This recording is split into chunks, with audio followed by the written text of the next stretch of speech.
segundo capítulo ya, esto de máximos mínimos, aplicaciones de la derivada. Ya veremos algunas definiciones. Ya, definición de extremos absolutos. Voy a considerar una función real de una variable, definida en el conjunto de abierto, ¿ya?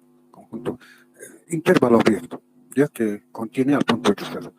Entonces, el número, este f de x0 es la imagen, ¿vale? Del punto x0. Por tanto, hacer imagen es un número. Entonces, por eso decimos el número o la imagen también, ¿ya? La imagen f, ¿no?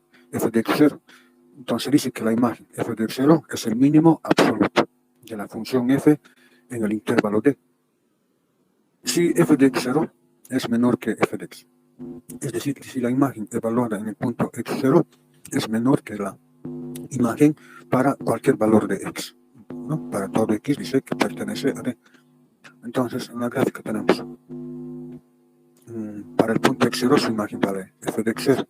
Entonces, la imagen f de x0 es menor que f de x, ¿no? Para cualquier valor de x. Ya, ¿de dónde está?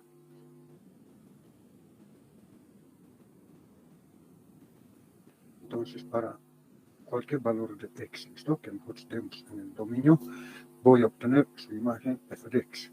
Listo. Entonces se dice que este f de x0 es... Entonces f de x0 es el mínimo absoluto. Es el mínimo absoluto de la función f, ¿ya? De la función y igual a f de x en todo el dominio D. En este caso, en el intervalo abierto AB. Si f de x0, ¿ves? Si f de x0 es menor, dice, que f de x.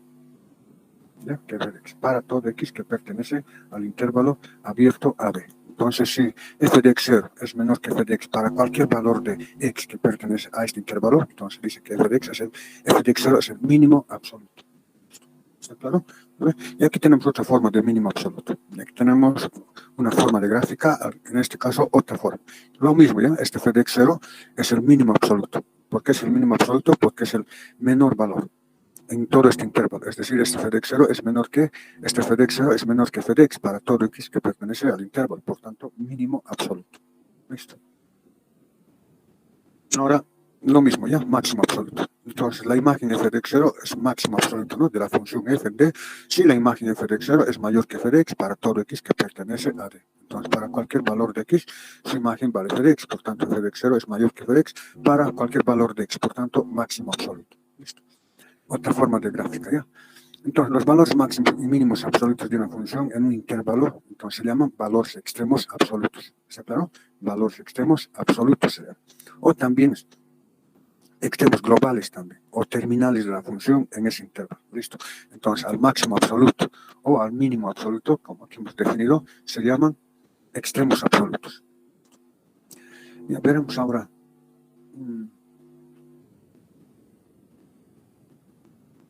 un teorema también.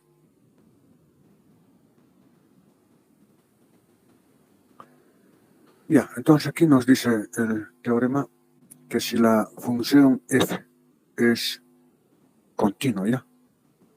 Y cerrada sobre un intervalo AB, entonces la función por lo menos tiene un máximo y un mínimo absoluto. A ver, veremos.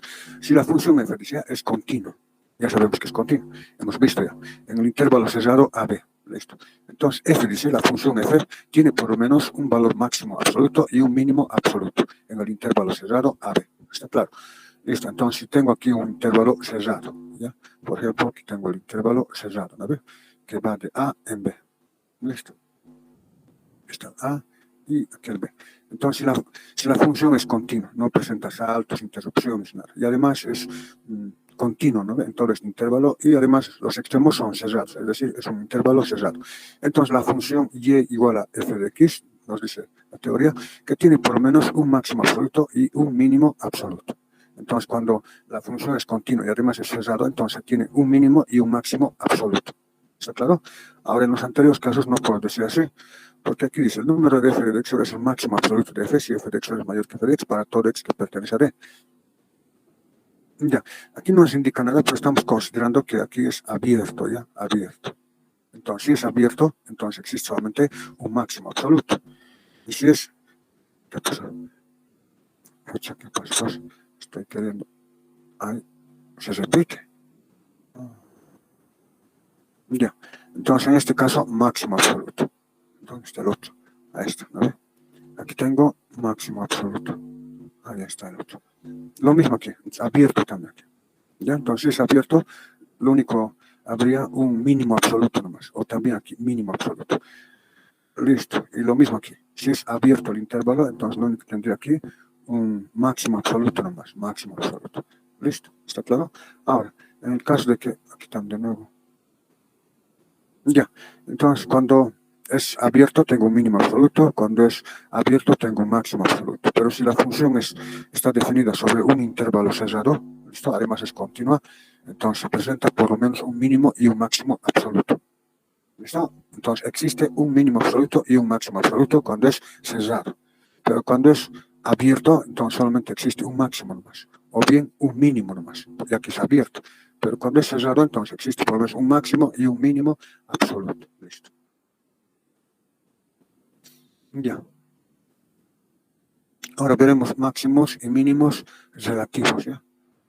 Entonces, ¿qué son máximos y mínimos relativos?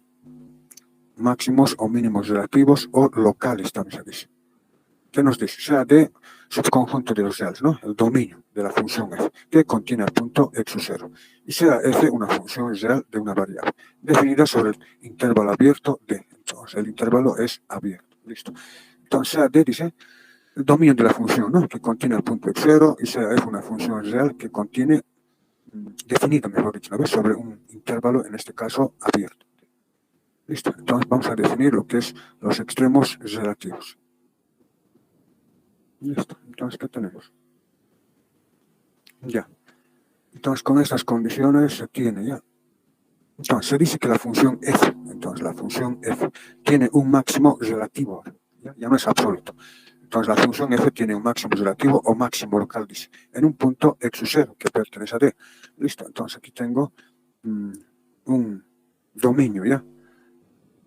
Listo, entonces aquí, por ejemplo, tengo el dominio, suponiendo desde aquí, abierto tiene que ser este, ¿ya? Entonces, suponiendo desde aquí, el dominio, ¿listo? Hasta el otro extremo. Entonces, de esta forma tenemos el dominio. Listo. Entonces, la función f tiene un máximo relativo o máximo local. Cuando tiene un máximo relativo o máximo local, en un punto x0 que pertenece al dominio de D. ¿Ve? Si la imagen f de x0 es mayor que la imagen también, ¿ve? Para cualquier valor de x, ¿está claro? Para todo x próximo a x0. Listo. Es decir, dice, ¿no? Si existe una vecindad abierta centrada en x0, tal que f de x0 es mayor que f de x para todo x que pertenece a la vecindad. Entonces, el número f de x0, ¿listo? Se dice que es un máximo relativo, máximo local. Sí, solo si f de x0 es mayor que f de x, pero ¿con qué condiciones es f de x0 mayor que f de x? Entonces, para todo x próximo a x0, ¿listo? Para todo x próximo, dice ahora. Es decir, para este x es próximo a x0 solamente en una vecindad reducida. Ya hemos visto que es una vecindad. Una vecindad es un intervalo, ¿no ves? Centrado en x0 y de radio delta mayor que 0. Es decir, una vecindad es un intervalo bien pequeñito. Entonces, en ese intervalo bien pequeño, el x está próximo a x0. Entonces, si x está próximo a x0, entonces f de x0 va a ser mayor que f de x. Por tanto, se dice máximo relativo. Está claro, solamente entonces tiene máximo relativo cuando el f de x0 es mayor que f de x para un x próximo a x0, no para todo, no para cualquier valor de x como se ha visto para el absoluto. El absoluto para cualquier valor de x que pertenece, entonces este f de x0 es menor que f de x, por tanto mínimo absoluto. Ahora en este caso no. ¿Dónde está? Ya, entonces solamente el f de x0 es mayor que f de x para todo x próximo a x0. Es decir, si existe una vecindad reducida, ¿no ve? Tal que x se aproxima a x0 para un radio delta mayor que 0. ¿Listo? Eso nos quiere decir aquí, ¿no ve? Si f de x0 es mayor que f de x para todo x próximo a x0, tal que x menos x0 es menor que delta, es una vecindad, ¿no ve? Para algún delta mayor que 0. Es decir, si existe una vecindad abierta centrada en x0, tal que se verifica esto, que f de x0 es mayor que f de x, para todo x que pertenece solamente a la vecindad reducida, ya no al dominio, ¿está claro? Entonces, solamente para un x próximo a x0, esta imagen es mayor que esta otra. ¿Listo? Entonces, se llama máximo relativo. No hay más que eso. ¿Listo? Máximo relativo.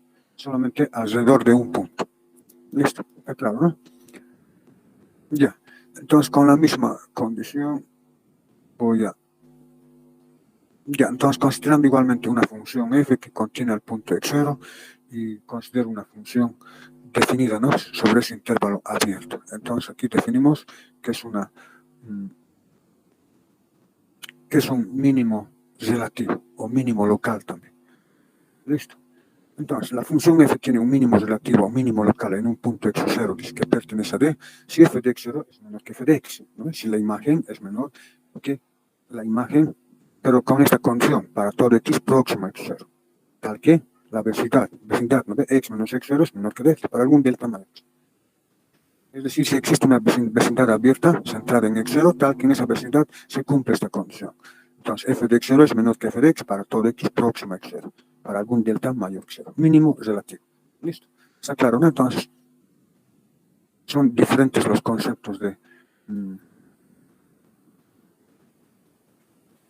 máximo y mínimo relativo y global. Ya, aquí por ejemplo tenemos un ejemplo. A ver, veremos lo más práctico, ¿ya? Suponiendo que ustedes estén aquí en Cochabamba, ¿ya? Voy a tomar como dominio Cochabamba. Listo. Entonces aquí voy a considerar Cochabamba, ¿ya? Está hecho. Listo. Aquí que sea el Tunari, ¿ya? Tunari, ¿no ve? Listo. Aquí que sea el Cristo, digamos, el Cristo de la Concordia, ¿ya? Listo. Y por aquí que esté la laguna, digamos. ¿No ve? Y por este lugar que está aquí, a pesar que está el otro, ¿no? La Coronilla, digamos, ¿ya? Listo.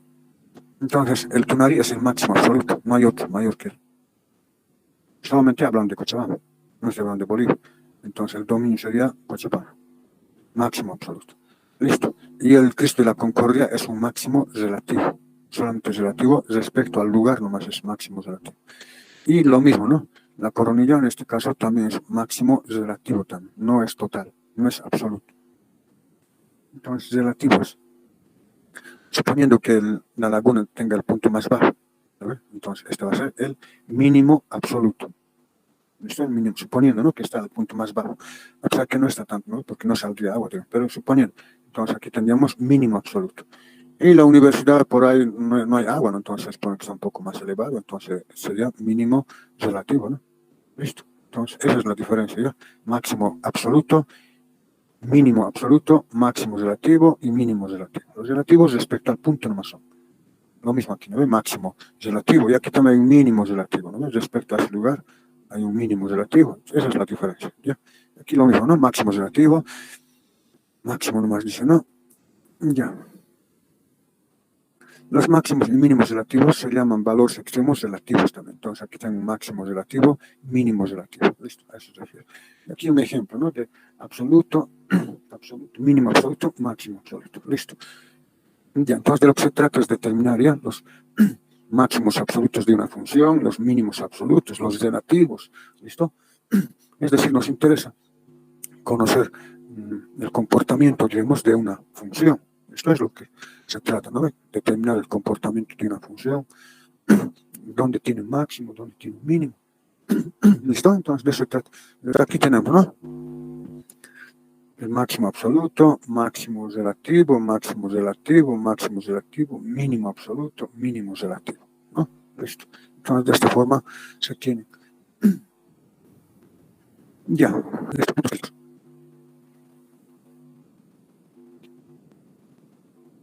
Críticos de una función. ¿Qué son los puntos críticos? ¿Ya?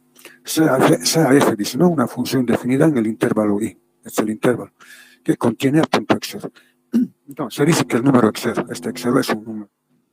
Entonces se dice que el número x0 es un punto crítico de la función f. Entonces, cuando se dice que este x0 es un punto crítico, entonces se dice que el x0 es un punto crítico cuando la primera derivada en el punto x0 vale 0.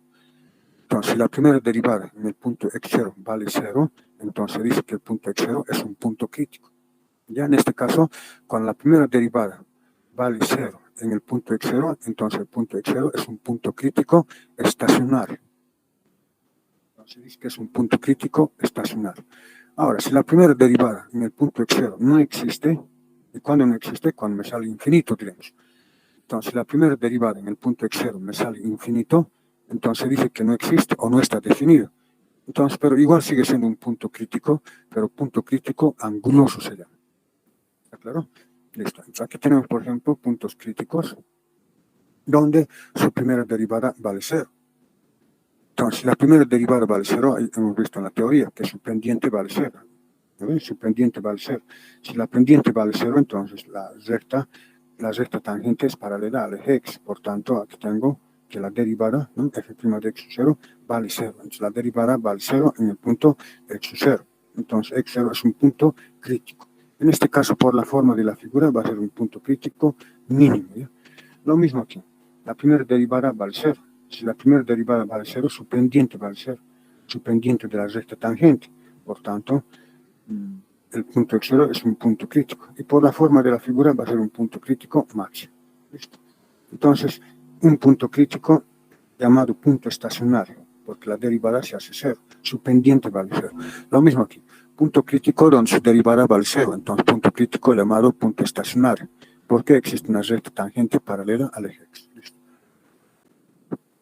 Y aquí tenemos un punto crítico donde la primera derivada no está definida. ¿Ya?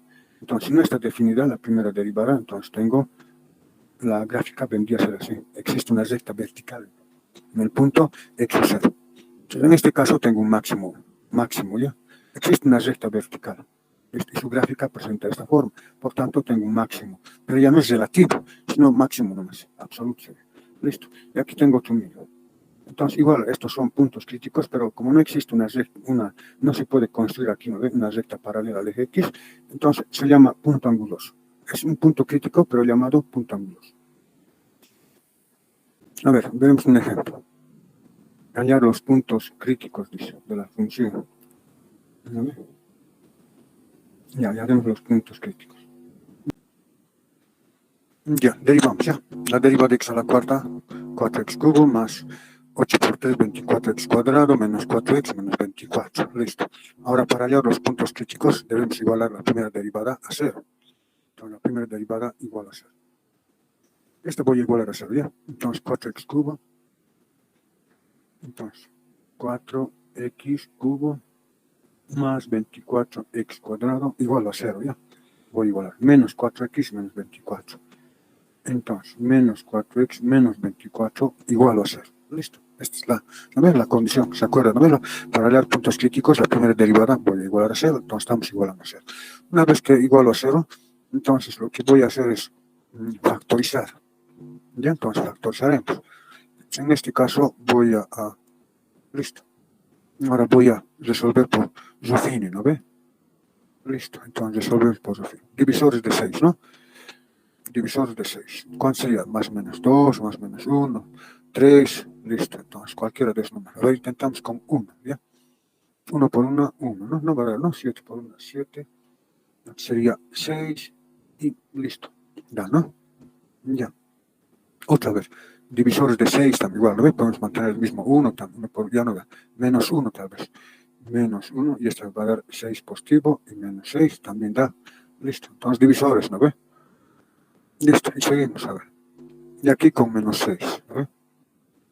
Listo, por tanto, factorizando voy a tener x igual a 1, ¿no ve? X igual a menos 1.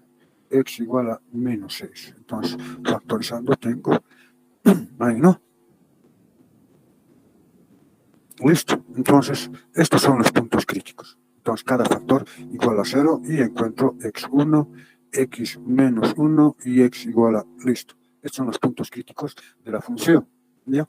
En estos puntos críticos, como hemos visto, la función puede tener un máximo o un mínimo relativo a algo. Listo.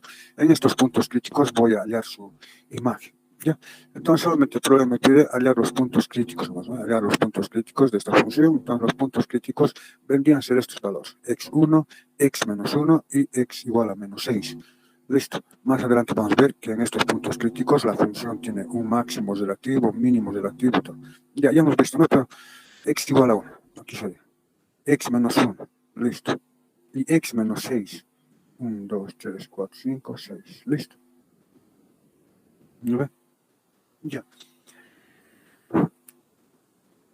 Entonces, para este x igual a 1, ya puedo determinar su imagen. Entonces, f de 1. Ya, y reemplazo. En este reemplazo. X a la cuarta más 8x cubo. ¿Listo? Ahí reemplazo. que tiene pues mucho. Ahí. Ahora, ya. F de 1. X a la cuarta más 8x cubo. X a la cuarta. 1 a la cuarta más 8x cubo. 1 estoy reemplazando, ¿no? Y de esa forma voy a tener las imágenes, ¿ya? Listo. Y menos 2x cuadrado, menos 24x. Entonces, menos 2x cuadrado, menos 2x cuadrado, menos 24x. ¿No ve? X vale 1. Y más 1. Listo. Ya. Y de esta forma voy a hallar la imagen en el punto 1. ¿Ya? Ahí voy a hallar. Listo. Ya, ¿cuánto da? Este 1 con este 1, 2. Con este menos 2 se cancela. 24 menos da. Listo. Entonces, en el punto 1 va a tener su imagen 16. Ahí abajo va a estar. Listo. Y lo mismo hacemos para este punto y para el otro punto. Ya. Más adelante vamos a ver el criterio ya para determinar si en un punto hay máximo o mínimo absoluto. Ahorita hemos visto solamente cuando se tiene mínimo absoluto y máximo absoluto. ¿No ve? Eso hemos visto ahorita. Aquí tengo máximo relativo, mínimo relativo. Ahora vamos a ver cuál es el criterio para ver si esta función, cómo determinamos si la función tiene un máximo o mínimo relativo. Ya, listo. Entonces, ahorita lo único que hemos definido, pero no podemos ¿cómo reconocerlo? Ya sabemos reconocer, ¿no? Pero ¿cuál es la condición, digamos? Entonces, para esa condición vamos a ver algo. Ya, ya, otro ejemplo.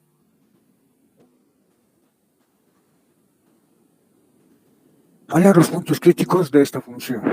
Yo quiero hallar puntos críticos. Entonces, lo único que voy a hacer es derivar. Quiero hallar solamente los puntos críticos, nada más. Ya no estamos viendo ningún. Es que ahorita no puedo determinar más. Listo. Entonces, ¿qué hacemos? Derivo nada más. Y ahí derivando tengo 2 tercios. X menos 3. ¿Vale? Y 2 tercios menos 1. Entonces, esta me va a dar menos 1 tercio.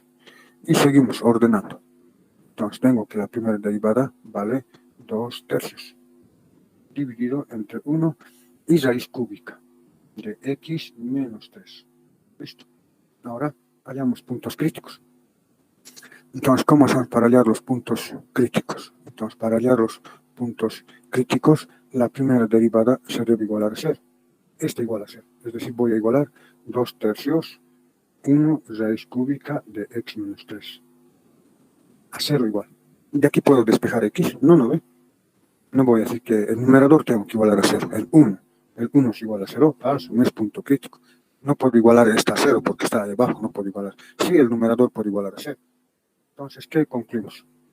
Entonces, en este caso, no hay un punto crítico donde exista una recta tangente paralela al eje x. No hay, porque no puedo igualar. Si es que en vez de este 1 fuera un ahí, entonces igual, ¿no ve? X menos 2 igual a 0 y x igual a 2 va a ser un punto crítico. Pero en este caso no puedo hacer eso, porque el 1 no es variable. ¿Está claro? Entonces el 1 no es variable. Este 1, ¿no ve? Listo. Ni el 2, ¿no ve? Ni este 2. Entonces no puedo determinar de aquí punto crítico. Entonces recurro al segundo caso, ¿ya? Cuando se tiene punto crítico, cuando la primera derivada no está definida. Entonces aquí tengo que la primera derivada vale 2 tercios y además raíz cúbica de x menos 3. Entonces, en x igual a 3, ¿listo? Para x igual a 3, esta derivada, la primera derivada en el punto 3, ¿cuánto me da? Me da 1 y 2 tercios y 3 menos 3, ¿ya? Raíz cúbica. ¿Y esto cuánto me va a dar? 2, 3 menos 3, 0. Por esta cantidad, 0. 2 sobre 0, infinito. Listo. Entonces, en x igual a 3 no está definida la derivada. ¿Cuánto vale? Infinito. Pues como no está definida en x igual a 3, concluimos de que x igual a 3 es un punto crítico. Punto crítico anguloso. ¿Listo? Entonces, es un punto crítico anguloso. ¿Listo? Ya, en el otro caso teníamos un punto crítico estacionario. En este caso tengo estacionario. Ya, lo único que puedo calcular con esto es reemplazar las imágenes, pero no voy a poder ver si la gráfica se va hacia arriba, hacia abajo. Me faltan mucho todavía. Lo único que puedo determinar para el 1 su imagen, para el otro valor menos 1 su imagen, para el menos 6 ahí arriba y abajo, nada más. ¿Listo? ¿Está claro? Ya, entonces en esta función no puedo determinar, lo único que puedo determinar dónde vale su imagen, nada más. ¿Listo?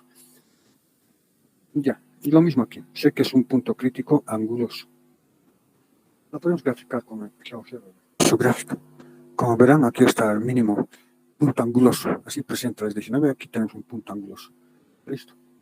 ¿Qué valor? En x igual a 3, ¿no? Ahí está. En x igual a 3 hay un punto anguloso. De esta forma son los puntos angulosos, ¿no? Como hemos visto en la gráfica. Listo, punto anguloso. ¿No? Ya sabe.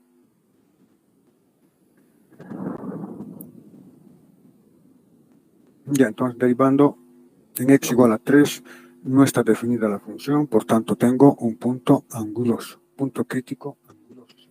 Listo. Teorema de Rolle. Necesito una función real de una variable definida sobre un intervalo abierto AB.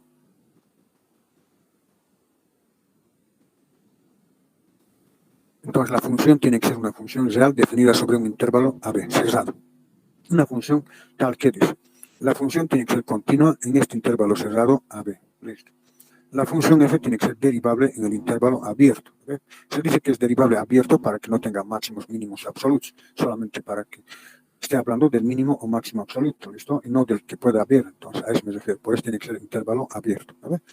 Entonces, f tiene que ser continua en el intervalo cerrado y f derivable en el intervalo abierto AB. Tal que dice, la función en el punto A tiene que ser 0, la función en el punto B tiene que tener valor de 0. Si se cumple esto, entonces, ¿qué nos dice? Que existe por lo menos un punto C que pertenece al intervalo abierto AB, tal que su derivada en el punto C vale 0.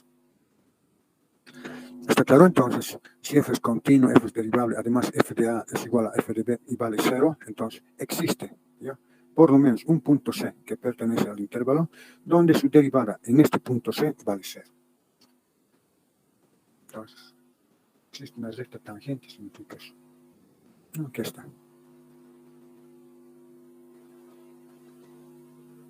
Por lo menos, en este caso existe 3. ¿No ve?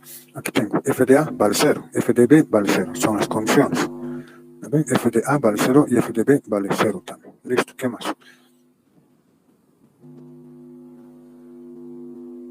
Ya, f de A vale 0, f de B vale 0. ¿Qué más será? F es continuo en el intervalo cerrado. Es continuo, no hay interrupciones. F es derivable, ¿no? En un punto C, ¿no ve? Listo, entonces si F es continuo y F es derivable en un intervalo abierto, entonces, ¿qué nos dice el teorema? Que existe por lo menos un punto C que pertenece al intervalo tal que su derivada vale 0. En este caso existe 3. Entonces, existe 3 puntos C donde su derivada vale 0. Entonces, si f de A vale 0 y f de B vale 0, además f es continuo y f es derivable en este intervalo, entonces por lo menos existe un punto C donde su derivada tenga el valor de 0. En este caso, como existe una recta tangente aquí, otra recta tangente, en este caso las derivadas valen ceros, entonces existe 3 puntos C, 1, 2 y 3.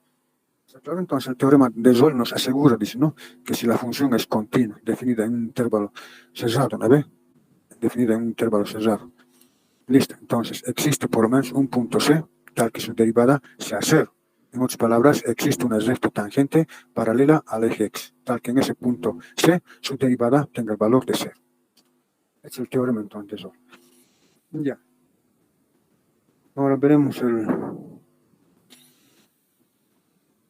teorema del valor medio. Igual, ya necesito una función real de una variable definida sobre el intervalo cerrado AB, tal que f es continuo, listo, en el intervalo cerrado. F es derivable en el intervalo abierto. Entonces, si f es continuo, además f es derivable, entonces me dice, existe un número C que pertenece al intervalo abierto AB, tal que la primera derivada en el punto C es igual a f de B menos f de A sobre B menos A. Ya, esta es con estos datos obtengo esta consecuencia, entonces. Si f es continuo y f es derivable, entonces existe, dice, un punto C que pertenece al intervalo AB, tal que la primera derivada en este punto C, ¿no?, es igual a f de B menos f de A y B menos A. Entonces veremos qué significa f de A, f de B. A ver.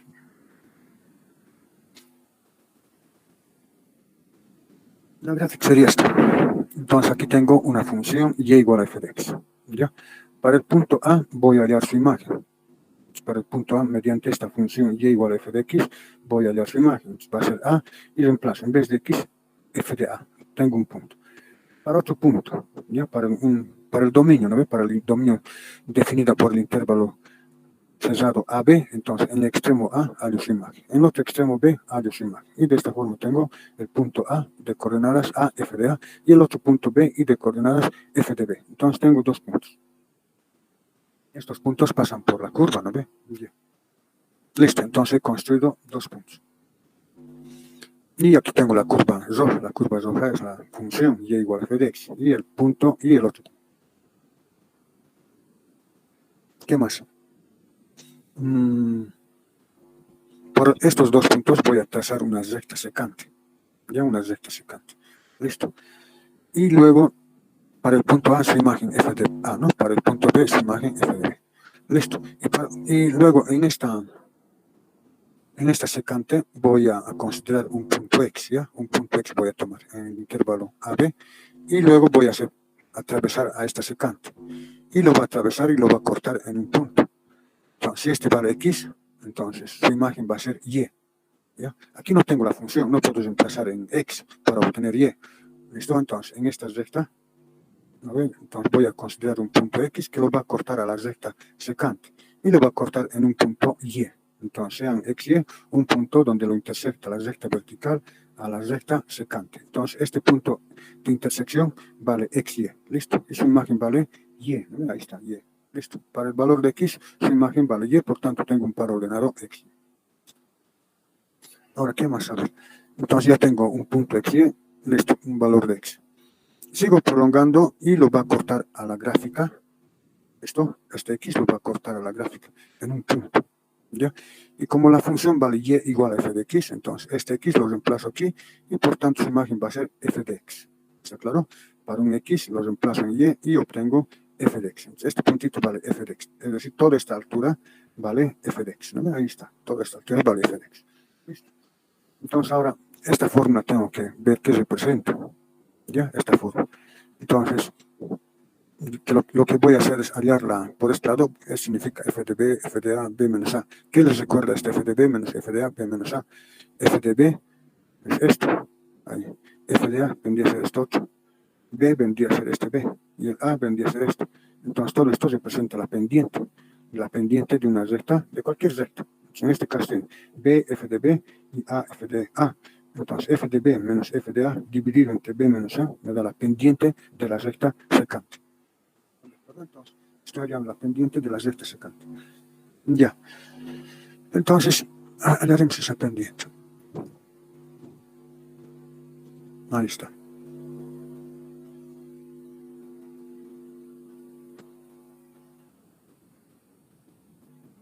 Ya. Hemos hallado entonces la pendiente de la recta secante que pasa por los dos puntos, ¿no ves? BF de B y AF de A, y esta es la pendiente de la recta secante. ¿Listo?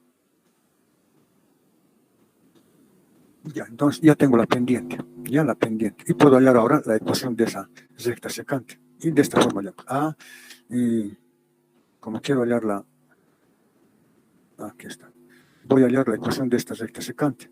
Ya conocemos la pendiente y con este punto voy a hallar A, f de A. Listo, aquí está. Con el punto, en vez de y reemplazamos f de A y en vez del x0, A. Entonces, esta es la ecuación de la recta secante. ¿Listo? Ya.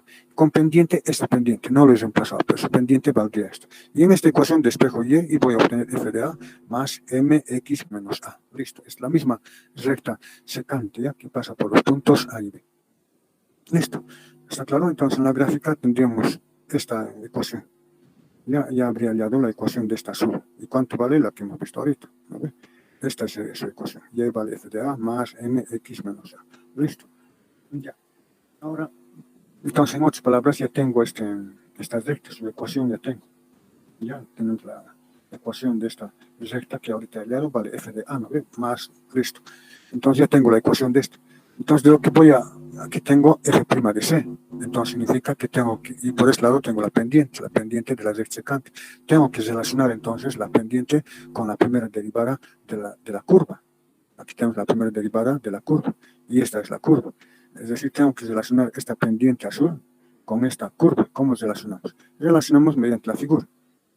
Ya, entonces aquí en la figura tenemos que f de x vale todo esto, desde aquí hasta f de x vale.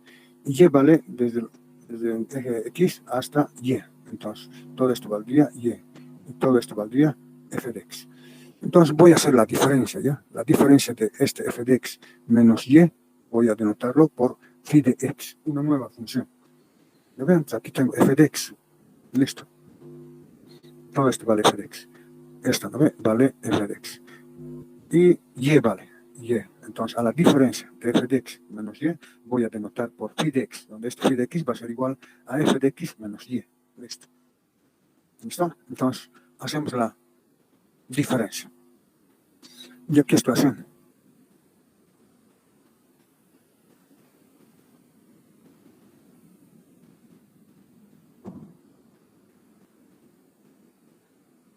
Listo.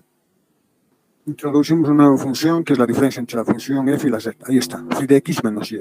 Denoto con phi de x. Listo. Esta es la función que está enlazando al y, ¿no? Esta es de la recta secante y esta es la función de la curva. Entonces, con esta nueva función estoy relacionando a la curva con la recta secante. Listo.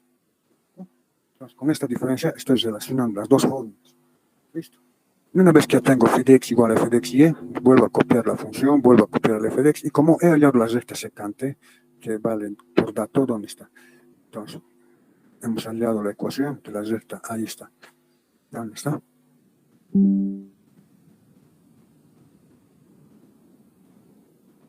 ¿Qué pasó? ¿Dónde está? Al revés hecho.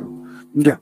Entonces, recuerden que aquí he encontrado y igual a f de a más mx menos a. Esta es la ecuación de la recta secante que pasa por estos dos puntos. Listo. Este y, entonces voy a tener que reemplazar, ¿ya? Entonces reemplazaremos. Listo. Entonces, de esta forma, tengo la recta secante, lo he pasado al otro miembro. Listo. Entonces ya tengo y que vale f de a más mx menos a. Y esta diferencia ya hemos visto, ¿no ve? Esta f de x es la diferencia entre f de x menos y. Entonces, en vez de este y, voy a reemplazar todo esto. Entonces, aquí voy a obtener phi de x igual a f de x menos f de a menos mx menos a. Listo, reemplazo entonces. Ya. ¿Dónde estoy? Ya. Aquí está. Entonces lo reemplazo. Ya lo reemplazo. Entonces, al reemplazar, ahí está. Listo. Entonces, phi de x va a ser igual a f de x menos y. Y vale f de a más mx menos a. Listo. Entonces, de esta forma estoy relacionando la nueva función con la recta secante. Es decir, conforma una nueva función. Listo. ¿Está claro? Ya. Entonces, he formado una nueva función que enlaza la función phi de x con la recta secante. Listo. Ya. Una vez que ya he formado esa función, ahora voy a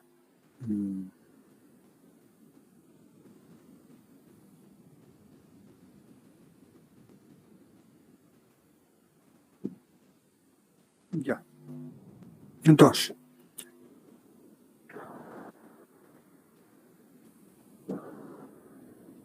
ya. Esta es la condición. F dice tiene que ser continuo. La función y igual a f de x tiene que ser continua. La función f, la misma función, tiene que ser derivable en el intervalo cerrado, abierto. Y por tanto, nos dice el teorema que existe por lo menos un punto C que pertenece a este intervalo, tal que su primer derivada es igual a este. Entonces sabemos que f es continuo, f es derivable. Entonces, con estas condiciones voy a continuar. ¿Ya? Sabiendo que la función f es continua y es derivable, entonces la función phi de x, que es la diferencia entre el f y el y, también va a ser continua. Entonces, por eso dice que aquí que phi de x es continuo, también va a ser derivable en el mismo intervalo. ¿Por qué? Porque las funciones f es continua y además derivable.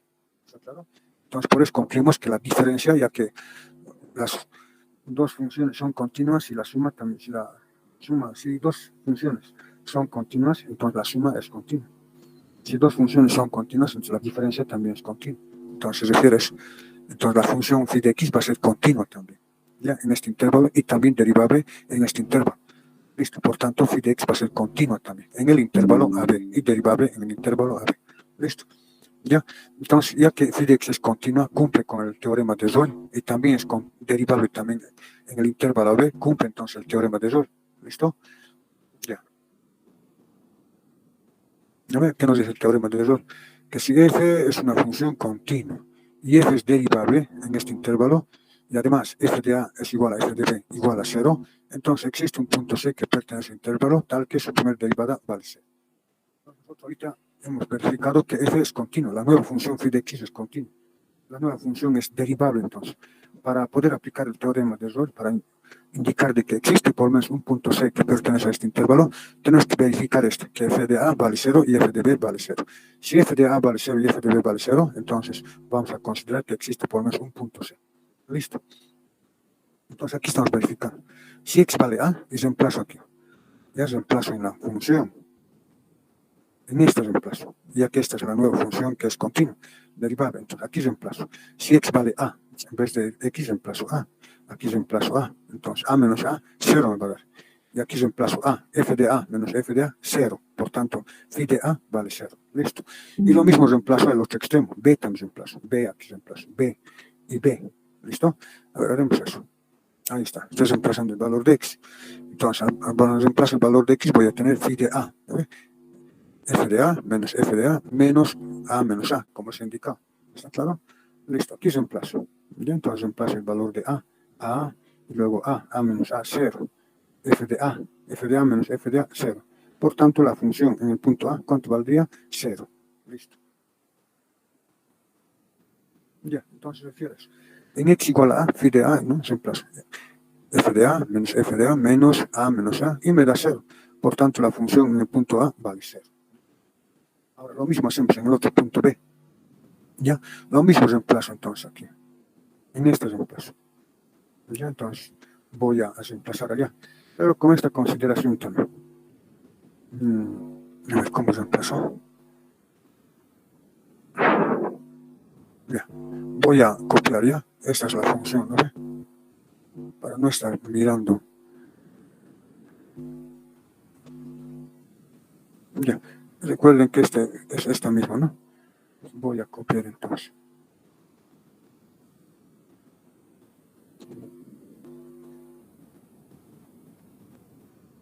Listo, es el... ¿no?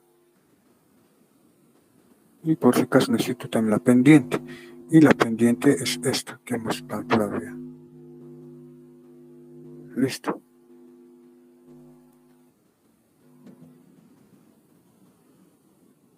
Ya. Entonces, en esta fórmula hemos verificado el teorema de Rolle para A. Entonces, A reemplazando tengo f de A menos f de A y A menos A me va a dar 0, por tanto la expresión en el punto A vale 0. Ahora reemplazamos para x igual a B, entonces reemplazo aquí f de B, ahí está, ¿no? F de B. Listo, menos f de A, ahí está. Y en vez de m, en vez de este m, lo reemplazo la pendiente y vale f de B menos f de A, B menos A, que está aquí. F de B menos f de A, B menos A. Listo, ¿y qué más tengo? M ya lo he reemplazado. Y x menos A. Entonces, como x vale b, ya que estamos verificando en b, entonces vale b menos a. ¿Está claro? Listo. Ahora, ¿qué más tenemos? Este b menos a con b menos a se cancela. Listo. Y al cancelarse, ¿qué voy a obtener? F de b menos f de a menos. Esta con se cancela. ¿Qué voy a obtener? Menos f de b, menos por menos, más f de a. Entonces, menos f de b. Con este f de b se cancela. Aquí tengo f de b positivo y aquí tengo f de b negativo, 0. Aquí tengo menos f de a, menos por menos más. Entonces, menos f de a más f de a positivo, ¿cuánto me da? 0. Entonces, la expresión en el punto A vale 0 y la expresión en el punto B vale 0. Aquí estamos concluyendo. Es decir, f de a vale 0 y f de b vale 0. Entonces, por el teorema de Rolle, existe un punto C que pertenece al intervalo abierto, ¿no? Tal que la primera derivada de la función, dice, la primera derivada de la función en el punto C vale 0. ¿Listo? Ahí está, ¿no ve? F es continuo, F es derivado. Hemos verificado que f de A vale 0, f de B también vale 0. Entonces, si se cumple todo esto, el teorema me dice que existe por lo menos un punto C que pertenece al intervalo abierto AB, tal que su primera derivada en ese punto C vale 0. ¿Listo? Entonces, hemos verificado que en x igual a vale la función vale 0, en x igual a b la función vale 0. ¿Listo? Por tanto, por el teorema de Rolle dice que existe por lo menos un punto C que pertenece a este intervalo, tal que la derivada de la función phi en el punto C tenga el valor de 0.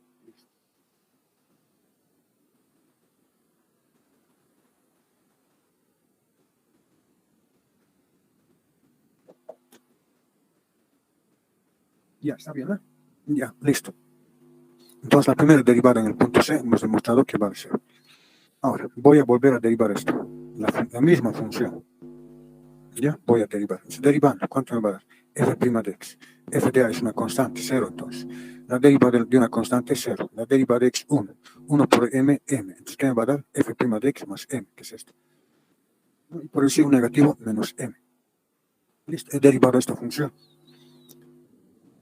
Una vez que he derivado la función, ahora, ¿qué nos dice aquí? Si cumplo todos estos, el teorema de Rolle me indica que la primera derivada en el punto C vale 0. Entonces, esta función phi lo he derivado y me da esto. Entonces, ahora voy a reemplazar el valor de C en la primera derivada. Entonces, reemplazo phi' de C y en vez de x reemplazo C y m. Listo. Entonces, estoy hallando en x igual a C. Listo, por el teorema de Rolle. ¿Lo veis? Si se cumple esto, me indica que existe por lo menos un punto C que pertenece tal que su derivada vale 0. Entonces, pues que estoy derivando esta función y me da esto. Y ahora reemplazo el valor de C y lo reemplazo y me da esta forma. ¿Listo? Ya. Ahora, ¿qué más tengo? Pero sabemos que aquí, que la primera derivada vale 0. Entonces, esta primera derivada reemplazo aquí. Al reemplazar, ¿qué voy a obtener? Esta me vale 0. Y voy a obtener entonces, si esto vale 0, implica que, si esto vale 0, implica que f' de C, como esto vale 0, entonces f' de C vale igual a m. ¿Está claro?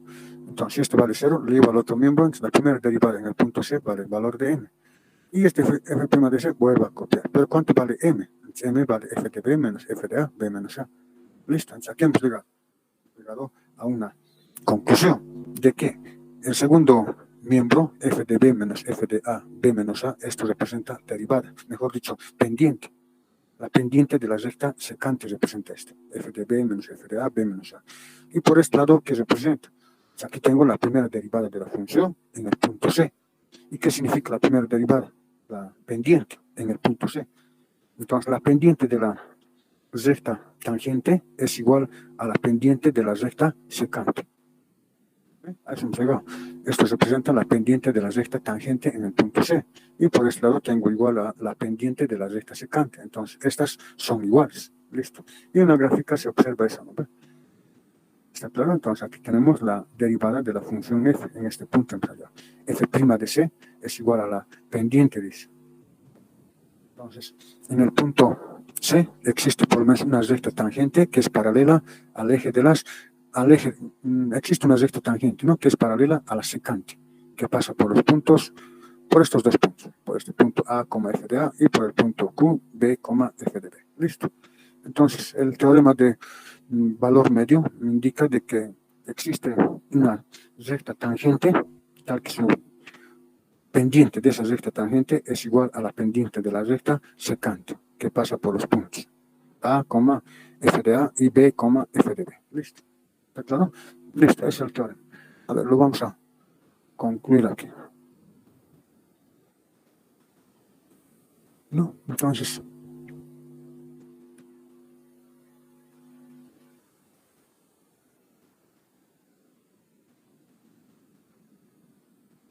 ya.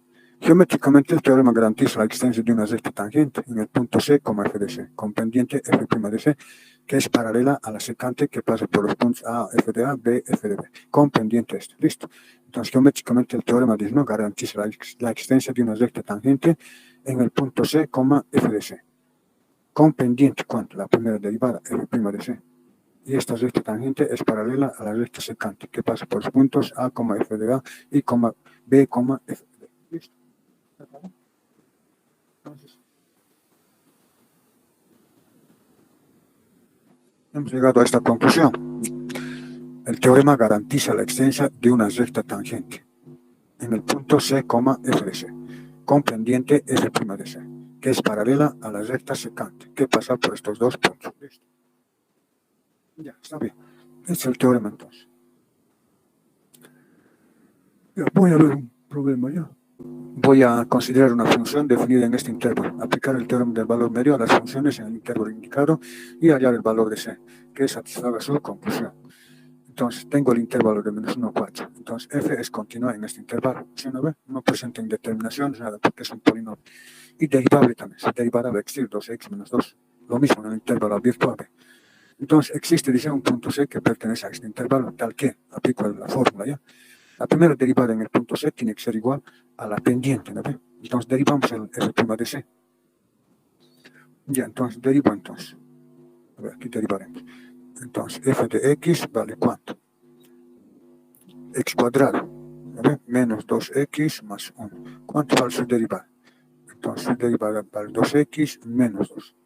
Listo, ahora tengo que hallar la derivada en el punto C. Entonces hallo la primera derivada en el punto C. Y vale 12 menos 2. Esta lo reemplazo aquí.